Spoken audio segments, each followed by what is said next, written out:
প্রিয় শিক্ষার্থী বন্ধুরা, আজকে আমি এই ভিডিওর মাধ্যমে দ্বাদশ শ্রেণীর অত্যাধিক গুরুত্বপূর্ণ বহুল প্রচলিত একটি গল্প নিয়ে আলোচনা করব। যেই গল্পটার থেকে তোমাদের দ্বাদশ শ্রেণীতে বট কোশ্চেন অবশ্যই হবে এবং অত্যাধিক ছোট প্রশ্নও হবে এই গল্পটা থেকে। গল্পটি সৈয়দ মুস্তফা সিরাজ রচিত ভারতবর্ষ গল্প। এই গল্পটা থেকে অত্যাধিক ছোট প্রশ্ন হবে এবং বড় প্রশ্ন হবে। তোমরা ভিডিওটি সম্পূর্ণ দেখলে তোমরা গল্পটি বুঝে যাবে এবং ভালো লাগলে লাইক করবে, কমেন্ট করবে এবং বন্ধুদের মধ্যে প্রচুর শেয়ার করবে এবং সুমিত টিউটোরিয়াল ইউটিউব চ্যানেলটিকে সাবস্ক্রাইব করে চ্যানেলটির পাশে থাকবে। চলো দেখি গল্পে কি বলছে। সৈয়দ মুস্তফা সিরাজ রচিত ভারতবর্ষ গল্পে যেন ধর্মের হানাহানি এবং কুসংস্কারকে দূরে রেখে ভারতবর্ষকে একটি মহান জায়গায় স্থান দিতে চেয়েছেন সৈয়দ মুস্তফা সিরাজ। অর্থাৎ আমরা কি দেখি যে কিছু মানুষ আছে যা ধর্মের নামে বজ্জাতি করে, ধর্মের মধ্যে ধর্মের হানাহানি করে, ধর্মের মধ্যে ধর্মের ভেদাভেদ সৃষ্টি করে এবং মানুষের দাঙ্গা সৃষ্টি করে। কিন্তু তারা ভুলে যায় যে তারা মানব জাতি, সবার উপরে মানুষত্ব তাহার উপরে নেই, এই নীতিবাক্যটা তারা ভুলে যায়। সৈয়দ মুস্তফা সিরাজ এইখান থেকেই কিন্তু গল্পের পটভূমিটা রচনা করেছেন।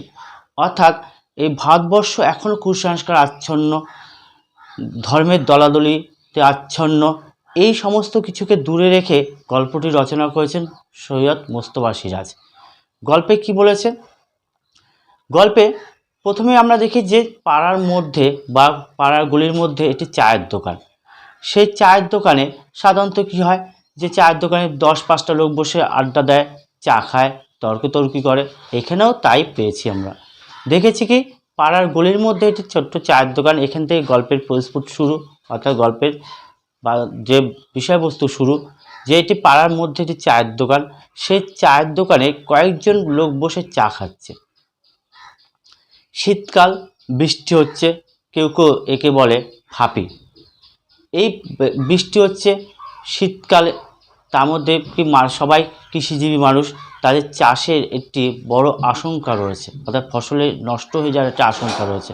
তা নিয়ে সবাই যেন চিন্তিত, সবাই যেন নিজেরা আলোচনা করছে যে কী হবে, কীভাবে ফসলগুলোকে রক্ষা করা যাবে। এই নিয়ে নিজেদের মধ্যে যেন চিন্তিত, নানা কথোপকথন করছে।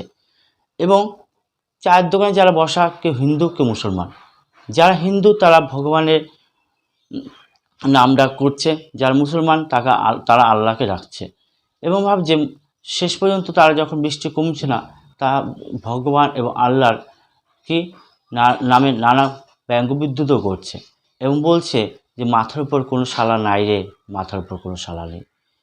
এই গল্পটি এই পর্যন্ত চলছিল। হঠাৎ গল্পটি মোড় ঘুরিয়ে দেয় একটি ঘটনা। অর্থাৎ গল্পটার শুরুটা আমরা একটা চায়ের দোকান পেলেও সে মাঝের পথে এসে গল্পটি একটি মোড় ঘুরে দেয় এটি আরেকটি ঘটনাটা কি, হঠাৎই কোথা থেকে একটি বুড়ি এসে হাজির হয়। খুনখুনে বুড়ো, থুরথুরে বুড়ো, লাঠি ভর দিতে দিতে চায়ের দোকানে আসে এবং চা খায়। বৃষ্টি ভিজতে আসে এবং চা খায় এবং গার্ড বলতে কোমর থেকে সে পয়সা বার করে দোকানদারকে চায়ের দাম মিটিয়ে দেয় এবং যে যা উত্তর দেয় তার নির্বাক্যে তা প্রত্যুত্তর করে যায়। চুপ করে থাকে, কোনো উত্তর দিতে চায় না, প্রত্যুত্তর করে না, চুপ করে থাকে, কোনো উত্তর দেয় না এবং সে চা খেয়ে কী করে, ওখান থেকে আবার বেরিয়ে যায়। সবাই অবাক হয়ে থাকে এবং সবাই আলোচনা করতে থাকে নির্ঘাত মরবে বুড়িটি, নির্ঘাত মরবে। কারণ এই অকালে বৃষ্টি, পৌষে বাদলার মতো শীতকালে বৃষ্টি হচ্ছে, ঠান্ডা আবহাওয়া, তার মধ্যে বৃষ্টি হচ্ছে। এক তুত্তুরে বুড়ো যেন কাঁপতে আসলো, চা খেলো, দাম মিটালো, আবার চলে গেল। কারো কোনো কথার কর্ণপাত পর্যন্ত করলো না, সে আস্তে আস্তে এগিয়ে যাচ্ছে। তাই সবাই চায়ের দোকানে বসা লোকগুলি বলছে নির্ঘাত মরবে বুড়িটি, নির্ঘাত মরবে। কিন্তু বৃষ্টি 4-5 দিন চলার পর যখন বৃষ্টি থেমে গেল, সবাই দেখলো পাড়ারই এক বটতলায় বুড়িটি নিঃসাড় হয়ে পড়েছে। অর্থাৎ যে তার কোনো সাড়া শব্দ করছে না, নিস্তেজ হয়ে পড়ে রয়েছে। সে পাড়ার এক বটতলায় পড়ে রয়েছে এবং পাড়ার যারা হিন্দু তারা ভেবেছে বুড়িটি হিন্দু, তাই জন্য তারা কী করেছে, তাকে চ্যাংদোলা করে ঘাড়ে করে নিয়ে পুকুর পাড়ে গিয়ে ফেলে এসেছে।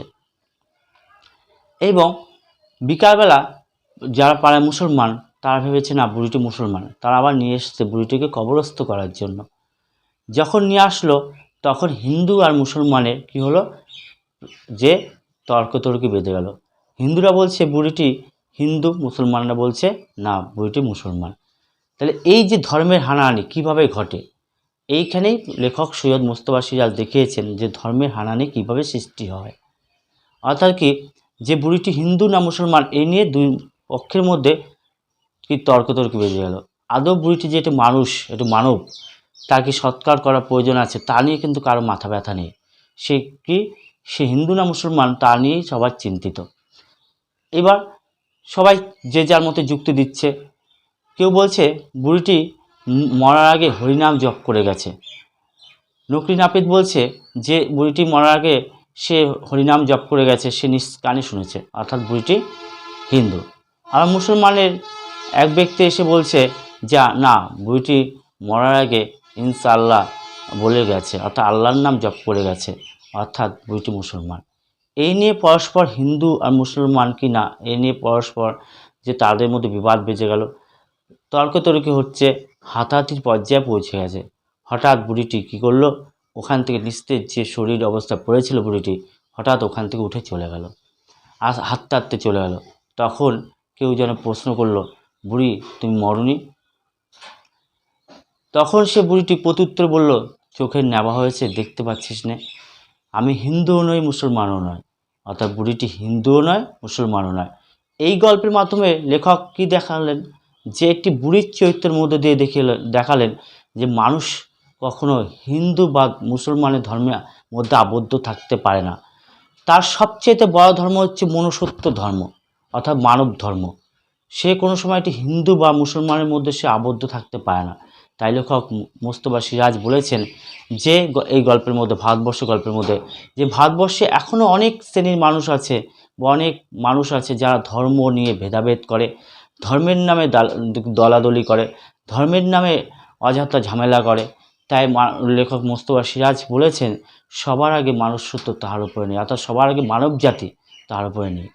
তাই বুড়ি চরিত্রের মধ্য দিয়ে এই গল্পটিকে বাস্তবধর্মী করে তুলেছেন লেখক সৈয়দ মুজতবা সিরাজ।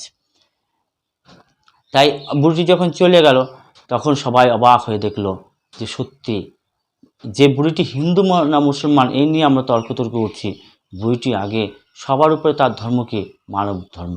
অর্থাৎ লেখক ভারতবর্ষ গল্পটার মাধ্যমে ভারতবর্ষের যে বাস্তব চরিত্রটিকে তুলে ধরেছেন এই গল্পের মধ্যে দিয়ে।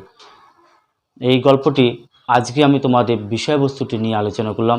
পরবর্তী ক্লাসে এই গল্প থেকে কী কী প্রশ্ন হতে পারে, কি শর্ট কোশ্চেন হতে পারে, কি বড় কোশ্চেন হতে পারে তা নিয়ে আলোচনা করব। এবং আগের ভিডিওতে 12 ক্লাসে অনেক গল্প নিয়ে আমি আলোচনা করেছি, 9, 10 অনেক গল্প নিয়ে আলোচনা করেছি, নিচু ক্লাসে অঙ্ক, তারপর সংস্কৃত, বাংলা নিয়ে আলোচনা করেছি। তোমরা অবশ্যই এই সুমিত টিউটোরিয়াল ইউটিউব চ্যানেলটিকে ফলো করবে। প্রতিটা ক্লাসে প্রতিটা বিষয়বস্তু, গল্পের বিষয়বস্তু জলের মতো করে বুঝে যাবে। এবং পার্সোনালি যদি তোমাদের কোনো গল্প বুঝতে দরকার হয় আমাকে কমেন্ট করবে, আমি তোমাদের জন্য পার্সোনাল ভিডিও বানিয়ে বুঝিয়ে দেবো। আজকে এই পর্যন্তই, দেখা হচ্ছে পরবর্তী কোনো ভিডিওতে পরবর্তী কোনো প্রসঙ্গ নিয়ে। সবাই ভালো থাকবে, আজকে এই পর্যন্তই।